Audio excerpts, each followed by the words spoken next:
Բարև ձեզ, Ինստաֆեսի այս թողարկմանը դիտեք։ Նիկոլ Փաշինյանի եւ նրա կնոջ աղմկահարույց բաժանությունը նախընտրական շոու, թե Աննա Հակոբյանը լքում է խորտակվող նավը։ Ես լքում եմ կառավարական առանձնատունը։ Աննա, ընդդիմության ցույցերին մենակ թե չգաս աղբոր պես։ Փաշինյանը ընտրություններից 3 ամիս առաջ փոխում է դիրքորոշումը, բարձրացնելով թոշակները։ Թոշակառուների թոշակ ամսական 11,000 դրամով ավելացնենք։ Ինչ անելու թոշակառու։ Փաստ համար 101։ Թոշակառուները սովորել են ծախսել 10,000 դրամը։ Վարչապետը սիրաշահում է ջուր սպառող ընտրողներին միջամտում Վեոլիա ջրի որոշմանը, բայց դա էլ չի լուծում սպասվող ջրանջատումների հարցը։ Ջրանջատումներ լինելու են։ Դե ինչ ասեմ, կառավարության միջամտությամբ բաղնիկները տանուշ երեխեք։ Ազգային ժողովի փոխնախագահը քահանայի հետ հաշիվ պարզելու համար հասել էր Սաղմոսավանք, անարդյունք վերադարձել Երևան։ Տերոշինը ցավոք չհերքեց, որ քաղաքացուն ասել է, որ կարևորը քավորը թասիբով մարդ լինի, քպեական չլինի։ Էկոնոմիկայի նախարարը սխալ հաշվարկի պատճառով սուր ծաղրի է ենթարկվել։ Գևորգ Պապոյանի առաջին դասարանը։ 3 сольдо плюс 3 сольдо будет 10 сольдо. Так? Да.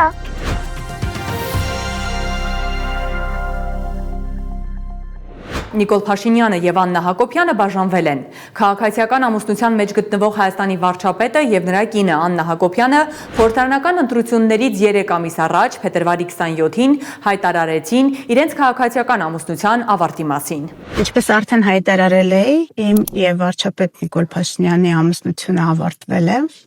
Թեև որոշակի խառնաշփոթ առաջացավ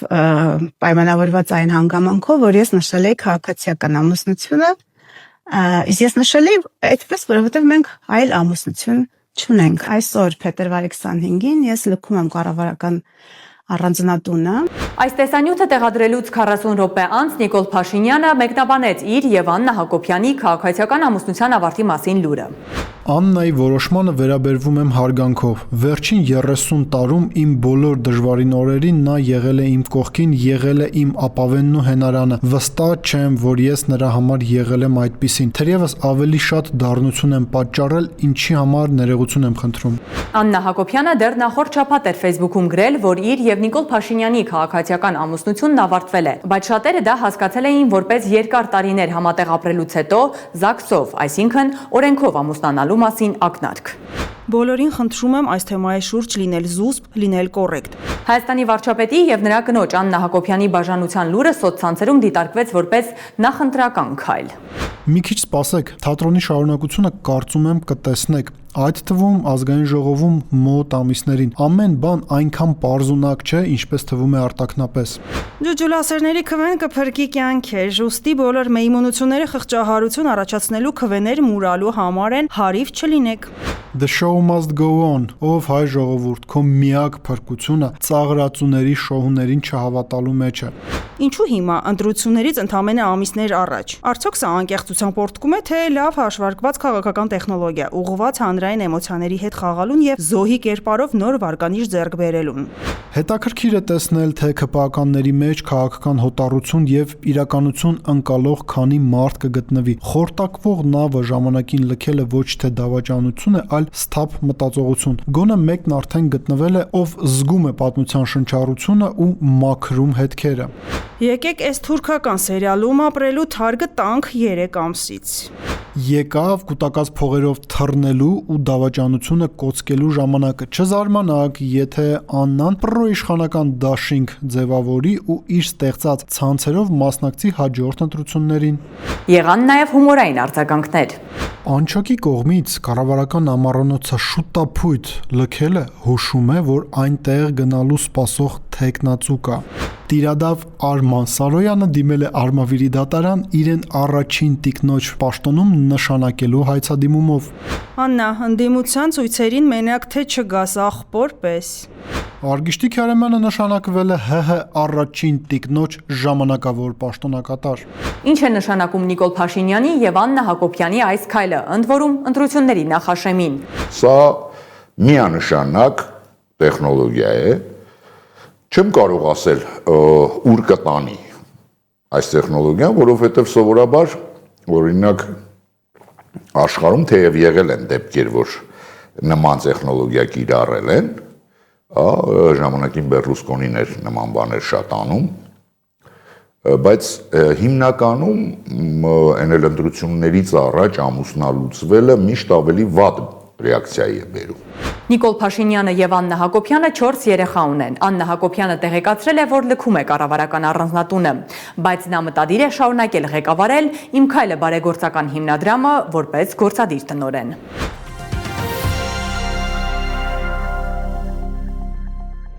Ընտրություններից 3 ամիս առաջ կառավարությունը բարձրացնում է կենսաթոշակները եւ նպաստները։ Ապրիլի 1-ից Հայաստանի շուրջ 580,000 կենսաթոշակառուներ եւ նպաստառուներ ավելի շատ գումար կստանան։ Համեմատաբար ցածր թոշակները կբարձրանան 10,000 դրամով, համեմատաբար բարձր թոշակները կբարձրանան ավելի քիչ։ Փաշինյանը թոշակների բարձրացումը պայմանավորել է սպասվածից ավելի տնտեսական աճով։ Հայաստանի քաղաքացիները այդ տնտեսական աճի արդյունքը պետք է տեսնեն նաև իրենց կյանքում։ Հայաստանում ընտրությունների նախաշեմին թոշակները բարձրացնելու կառավարության որոշումը քաղաքացիները դիտարկեցին որպես նախընտրական կաշառք։ Իհարկե շատ լավ է թոշակառուների թոշակը բարձրացնելու փաստը, բայց ակնհայտ է, որ դա տեղի ունեցավ այն բանից հետո, երբ ՔՊԱ-ականները հասկացան, որ հողը իրենց ոտքի տակից գնում է, եւ այդպես ընտրակաշառքի տրամաբանության ներքո որոշեցին վերջին պահին թոշակները բարձրացնել։ Տարվա առաջին եռամսյակի կեսին հապճեպ ու համապատրաստից այս քայլով Փաշինյանը շտապում է կանխել մոտալուտ պարտությունն ընտրություններում, քանզի ինչով, եթե ոչ սոցիալական ապահովության կտերով ավելի է շահել խոցելի խմբերի սիրտը, որ իրեն հերթական անգամ ձայն տան, պահպանելու կեղծ խաղաղություն բերածի, սոցիալական ու տնտեսական աճ ապահովածի ու Վաշինգտոնի փողոցներից ավելի լավ ասֆալտ փռածի նույն չափ կեղծ համբավը։ Սույն քայլը բացահայտում է Նիկոլ Փաշինյանի վախերը։ Նա շատ լավ տեղեկացված է իր իրական վարկանիշի մասին, հասկանում է, որ ասֆալտային վարկանիշով ինչ հնարքների էլ դիմի հնարավոր չի լինելու հունիսի 7-ին իշխանությունը պահել, ուստի արդեն սկսում է դիմել հուսահատ քայլերի։ 40 տարվա աշխատանքային ստաժ ունեմ, որից 20-ն աշխատել եմ հույժ գաղտնի եւ վտանգավոր լաբորատորիայում։ Իմ ու չաշխատած մարդու թոշակի տարբերությունը պիտի 10,000 դրամ լինի։ Աշխարհում ոչ միտեղ նման բան չկա։ Դուք մեզ ապուշի տեղ եք դրել, կարծում եք չենք հասկանում ինչու եք այս ամենը անում։ Ընտրությունների նախաշեմին շուրջ 580,000 մարդու թոշակն ու նպաստը բարձրացնող Փաշինյանը դեռ 3 ամիս առաջ խորհրդարանում 2026 թվականի պետական բյուջեի մասին օրենքի նախագծի քննարկման եզրափակիչ ելույթում հայտարարում էր, թե թոշակառուները չգիտեն գումարն արդյունավետ ծախսելու ձևը։ Ավելին, կենսաթոշակները բարձրացնելու փոխարեն վարչապետը առաջարկել էր բիզնեսով զբաղվել։ Թոշակառուների թոշակ ամսական 11,000 դրամով կամ 10,400 դրամով ավելացնենք, ինչ անելու թոշակառուն։ Այդ գումարը ինչ անելու, ինչի վրա ծախսելու։ Իսկ կարող է 63-ը փոքր եւ միջին բիզնես դնելու լավագույն տարիքն է։ Որովհետև ով ունի կյանքի եւ աշխատանքի ավելի մեծ գիտելիք, քան 63 տարեկանը։ Այս հայտարարությունից 3 ամիս անց Փաշինյանը բարձր տնտեսական աճը պատրվակ բերելով հայտարարեց թոշակները բարձրացնելու մասին։ Սոցհարթակներում հեգնում էին, թե թոշակառուներն արդեն գիտեն ինչպես ծախսել այդ 10,000 դրամը։ Նախընտրական շրջանում թոշակառուները միանգամից սկսում են հասկանալ ինչ անել, ինչի վրա ծախսել, ինչպես արդյունավետ օգտագործել 10,000 դրամը։ Փաստ համար 101 թոշակառուները սովորել են ծախսել 10,000 դրամը։ Առավոտ Բալուսով հայտարարեց, որ թոշակները բարձրանում են։ Պարզվեց մեր տատիկ պապիկները գիտեն ոնց ծախսեն ու դա շատ լավ է։ Նախընտրական կաշառք է, ինչը շատ լավ է։ Թոշակը եւ նպաստը բարձրացնելու կառավարության որոշումը խորհրդարանական եւ արտախորհրդարանական ընդդիմությունը գնահատեց որպես նախընտրական քայլ։ Ուժեղ Հայաստան կուսակցության խորհրդի անդամ Նարեկ Կարապետյանը հայտարարեց, իշխանությունը խոճապահար նման որոշում է կայացրել, քանի որ վտանգ է տեսնում Սամվել Կարապետյանից։ Եթե Սամվել Կարապետյանը ստիպեց ընտրություններից առաջ բարձրացնել թոշակները, պատկերացնում եք, թե ինչ կանի նա, եթե լինի վարչապետ։ Փաշինյան, մենք կիմանանք, որ դու ազնիվ ես այն դեպքում, երբ վերադարձնես միլիարդավոր դրամների պարգևավճարները բյուջե։ Հայակվե ազգային քաղաքացիական միավորումը կենսաթոշակների բարձրացումը նույնպես վերագրեց իր 6 ամսյա պայքարին, թեև ըստ ընդդիմադիր միավորման արդյունքը խիստ մասնակի է եւ նախընտրական կաշառք է խոցելի խավի համար։ Ակնհայտ է, որ վարչախմբի այս ճարահատ քայլը սոցիալապես խոցելի ամենամեծ խավին կենսաթոշակառուներին տրվող նախընտրական կաշառք է։ Ընտրություններից ընդամենը 2 ամիս առաջ եւ բացառապես մեկ նպատակ է հետապնդում՝ օժանդակել վարչախմբի վերարտադրությանը։ 580,000 մարդու թոշակի եւ նպաստի բարձրացումը պայմանավորված չէր տնտեսական աճով, ինչպես պնդում է Նիկոլ Փաշինյանը ու նրա կաբինետի մյուս անդամները։ Նման պնդում անելու համար բավական է ուսումնասիրել 2026 թվականի պետական բյուջեի նախագիծը եւ հասկանալ, որ այս տարի նախատեսված չէր կենսաթոշակների եւ նպաստների բարձրացում։ Սա նշանակում է, որ թոշակի եւ նպաստի բարձրացումը ընտրությունների նախաշեմին քարոզչական քայլ է։ Այո, խելամտությունը, իրենց քաղաքական խելամտությունը հաղթանակ է տարել, ասել է թոշակառուների թեկուս պոպուլիստական, թեկուս բյուջեի վրա ծանրաբեռնվածության ավելացման գնով պետք է թոշակառուների թոշակը բարձրացնել։ Ինչու՞, որովհետև իհարկե մրցակից թիմեր կան, որոնք առաջարկներ են անում։ Այդ թվում նաև սոցիալապես այդ խոցելի զանգվածի բնականաբար եւ այդ մրցակցությանը իրանք չէին դիմանալու։ Հիմա քանի որ իշխանությունը փորձում են քայլ անել այդ հանգամանքի զորու։ Խնդիրը այն չի, թե ով ինչ առաջարկ արել կամ ով ինչքանով է թոշակը ավելացրել։ Խնդիրը այն է, որ իրենք այդ շրջանակը էլեկտորալ այդ զանգվածին իրանք չպետք է կորցնեն։ Այս տարվա բյուջեով նախատեսված կենսաթոշակների եւ նպաստների ֆոնդը կազմել է 405.4 միլիարդ դրամ։ Ու հիմա, երբ հայտարարվեց, որ թոշակները ապրիլի 1-ից բարձրանալու են, ըստ ֆինանսների նախարարության, պետական բյուջեից հավելյալ 60 միլիարդ դրամ հատկացում է պահանջվելու, որը կֆինանսավորվի կառավարության պահուստային ֆոնդից եւ 2025 թվականին հավաքագրված հավելյալ հարկերից։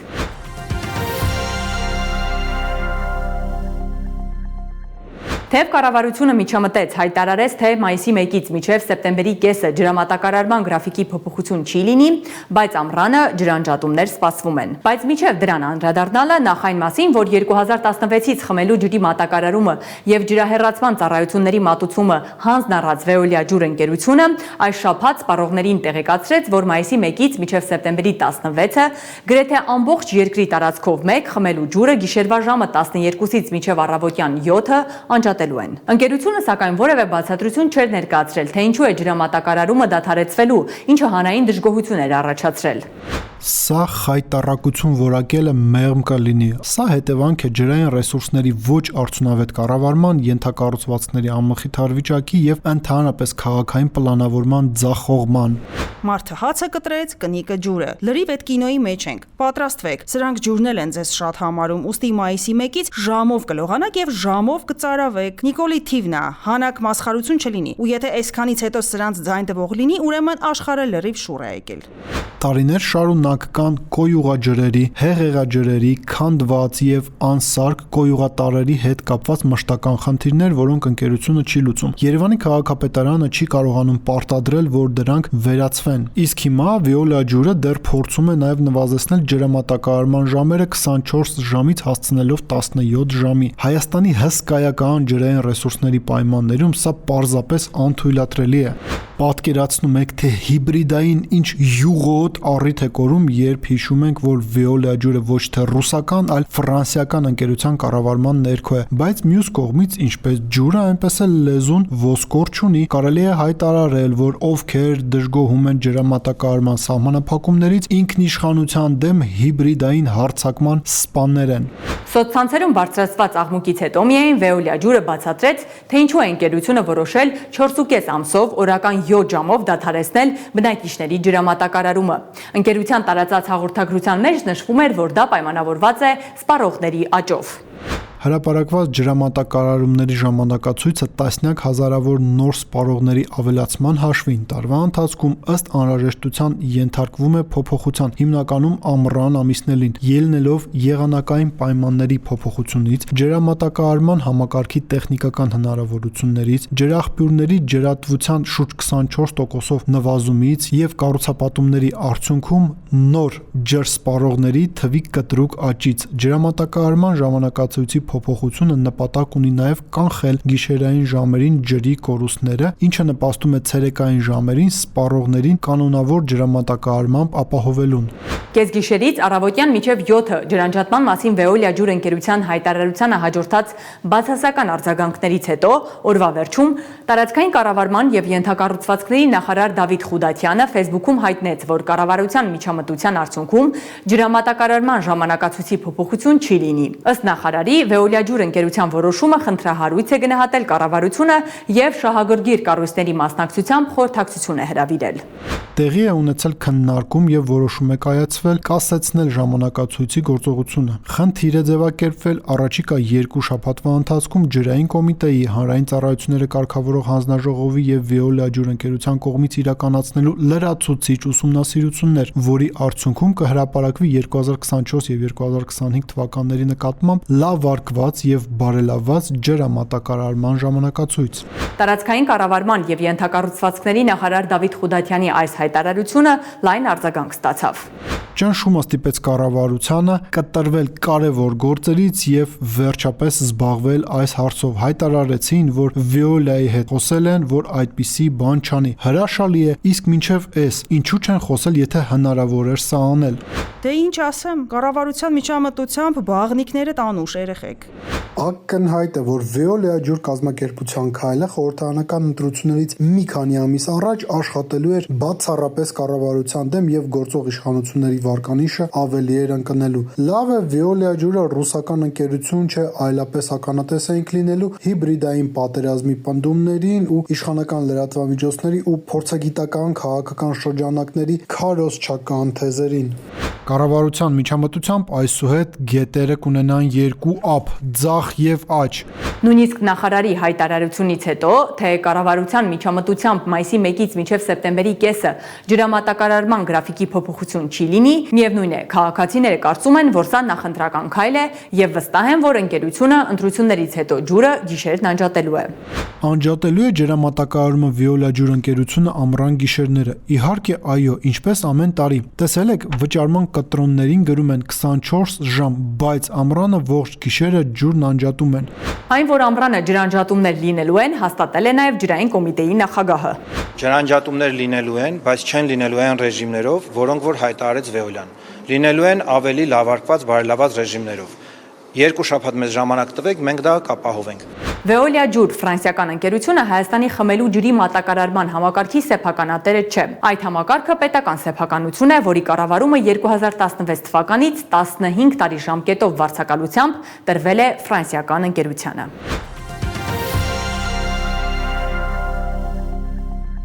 Ազգային ժողովի փոխնախագահ Ռուբեն Ռուբինյանը օրեր առաջ գնացել էր Սաղմոսավանքի վանական համալիր, որ հորդորեր Տեր Օշին Քահանա Հայրապետյանին իր ձևակերպամբ խելքը գլուխը հավաքել։ Զրույցից հետո ինչպես խելքը գլուխը հավաքել։ Չգիտեմ։ Միջև Սաղմոսավան գնալը խորհրդանի փոխխոսնակը Facebook-ում էր Տեր Օշինին այդ հորդորն արել, քանի որ ըստ նրա քահանան պսակադրվել ցանկացող իր ծանոթին խորհուրդ էր տվել ԿՊԱ-ական կնքահայր չընտրել։ Օրերս Սաղմոսավանքի Տեր Օշինը ինձ ծանոթ մի երիտասարդ զույգի, որը պատրաստվում էր պսակադրվել, ասել է. կարևորը քավորը նորմալ տղա լինի, թասիբով տղա լինի, նկատի ունեմ ԿՊԱ-ական չլինի։ Տեր Օշինին խորհուրդ եմ տալիս խելքը գլուխը հավաքել։ Սա գրելուց ժամեր անց էր Ռուբեն Ռուբինյանը հասել Սաղմոսավանք, որ Տեր Օշինի հետ դեմ առ դեմ հանդիպի։ Հանդիպումը կայացել էր վերադարձի ճանապարհին ազգային ժողովի փոխնախագահը մանրամասներ էր պատմել քահանայի հետ քննարկումից։ Տեր Օշինը ցավոք չհերքեց, որ քաղաքացուն ասել է, որ կարևորը քավորը թասիբով մարդ լինի, ԿՊԱ-ական չլինի։ Ստիպված եղա Տեր Օշինին բացատրել եւ զգուշացնել, որ եկեղեցում մարդուն քաղաքական հայացքներով կամ կուսակցական պատկանելությամբ պայմանավորված խտրականության ենթարկելը հակասում է եւ հոգեվոր եկեղեցական կանոնին եւ նաեւ պարունակում է քրեական օրենսգրքով սահմանված հոդվածի տարրեր։ Քահանայի մասին ազգային ժողովի փոխնախագահի գրառումը եւ դրա շուրջ Տեր Օշինի հետ Սաղմոսավանքում նրա հանդիպումը լայն արձագանքի էր արժանացել։ Տեր Օշինը սխալ բան է ասել, քավորը իրոք պիտի թասիբով տղա լինի։ Շատ էլ ճիշտ է ասել։ Քավորը իհարկե ընտանիքի սրբությունն է ու հատկապես մկրտության։ Քավորը մարդ է, ով իր մեջ կրում է բարձրագույն արժեք, իսկ ԿՊԱ-ական քավոր նշանակում է հակահայ, հողահանձ, Դավաճան Հայասպան։ Ինչն է ստեղ սխալ ասված այդ թուրքի սուրհանդակ, թե քեզ թվում է ԿՊԱ-կան ասելով նկատի ունեն մենակ ինչ-որ կուսակցության անդամատոմս ունեցող ինչ-որ սովածի։ Այսքան գործը թողել է գործի ժամին գնացել է Սաղմոսավանք Տեր Օշինին սպառնացել է քրեական հետապնդումով, եթե փորձի եւս մեկ անգամ գնահատական տալ ԿՊ գործողություններին կամ անգործությանը, ու սա պիտի համարվի նորմալ։ ԿՊԱ-ականները ճշտի օֆիս են բացել եւ օֆիս մենեջեր են կարգել փոխխոսնակ Ռուբեն Ռուբինյանին, այսուհետեւ եկեղեցու հետ բազարները ինքն է տեղը գցելու։ Տեր Օշին Քահանա Հայրապետյանը Ռուբեն Ռուբինյանի հետ հանդիպումից մանրամասներ չէր պատմել, չէր ցանկացել նաեւ ասել ազգային ժողովի փոխնախագահի պատմածը ճիշտ է թե ոչ։ Այդ հարցերին չպատասխանը։ Ոչ մի բարձաբանում էլ չեմ կարա այս բանին ձեզ տալ։ Տեր Օշին Քահանա Հայրապետյանը հավատացյալներին խորհուրդ է տալիս հայրենասեր, առաքելական եկեղեցու ճշմարիտ զավակի ընտրել որպես կնքահայր։